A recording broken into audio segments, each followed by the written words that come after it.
శ్రీవారి ప్రసాదం తయారీలో వినియోగించిన నెయ్యిలో కల్తీ జరిగిందా? అసలు పాలు, పెరుగు లేకుండానే రసాయనాలతో తయారు చేసిన నెయ్యి లాంటి పదార్థం నిజంగానే వినియోగించారా? నెయ్యి లేకుండా కల్తీ జరిగిందా? ఇప్పుడు ఇవే ప్రశ్నలు బాగా వినిపిస్తున్నాయి. ప్రసాదం తయారీలో వినియోగించింది నెయ్యి కాదని, అసలు నిజమైన నెయ్యి వాడలేదని AP CM Chandrababu, deputy CM Pawan Kalyan సహా టీడీపీ నేతలు పదే పదే చెప్తున్నారు. కానీ మండలిలో ఏపీ ఆర్థిక మంత్రి పయ్యావుల కేశవ్ చేసిన వ్యాఖ్యలు ఇప్పుడు దుమారం రేపుతున్నాయి. నెయ్యిలో కల్తీ జరిగింది అంటూ పయ్యావుల చేసిన వ్యాఖ్యలు అటు ముఖ్యమంత్రిని, ఇటు డిప్యూటీ సీఎం సహా కూటమి సర్కార్ని ఇరుకున పెడుతున్నాయి. నిజానికి నెయ్యి లేకుండా అలాంటి పదార్థంతో లడ్డూలు తయారు చేశారనేది తొలి నుంచి కూటమి నేతలు చేస్తున్న ఆరోపణ.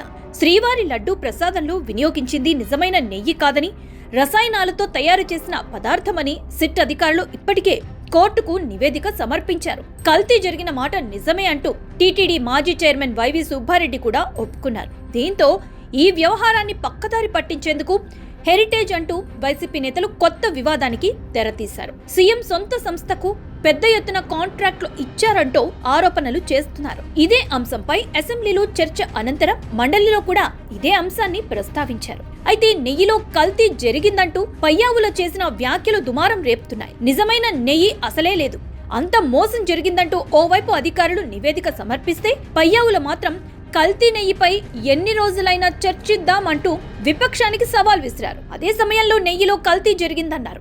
నిజానికి కల్తీ నెయ్యికి, నెయ్యిలో కల్తీకి చాలా తేడా ఉంది. సిట్ నివేదికలో నెయ్యిలో కల్తీ అనే మాట లేదు, కల్తీ నెయ్యి అని స్పష్టంగా ఉంది. అయితే ఈ మాటను మండలిలో చెప్పటంలో మంత్రి పయ్యావుల సహా టీడీపీ ఎమ్మెల్యేలు విఫలమయ్యారనే మాట వినిపిస్తోంది. అసెంబ్లీకి జగన్ సహా వైసీపీ నేతలు రావడం లేదు కాబట్టి అక్కడ ఏం జరిగినా పెద్ద ఇబ్బంది రాదు. కానీ మండలిలో వైసీపీ ఎమ్మెల్సీలు పదే పదే వాదనలు చేస్తున్నారు. ప్రభుత్వాన్ని తప్పుపట్టేందుకు ఏ చిన్న అంశం దొరుకుతుందా అని 1000 కళ్లతో ఎదురు చూస్తున్నారు. మండలిలో తమకు కలిసి వచ్చిన చర్చను పార్టీకి, ప్రభుత్వానికి అనుకూలంగా మలుచుకోవటంలో విఫలమయ్యారనే విమర్శలు వినిపిస్తున్నాయి. చట్టసభలో వైసీపీ అబద్ధాల పురాణాలు చెప్తుంటే టీడీపీ మంత్రులు, ఎమ్మెల్సీలు శ్రద్ధగా వింటున్నారేంటి అనే అనుమానాలు తలెత్తుతున్నాయి. తిరుమల లడ్డు అంశంలో మండలిలో మాత్రమే ఇప్పుడు చర్చ జరుగుతోంది. వైసీపీ ఎమ్మెల్సీలు కూడా హాజరవుతున్నారు.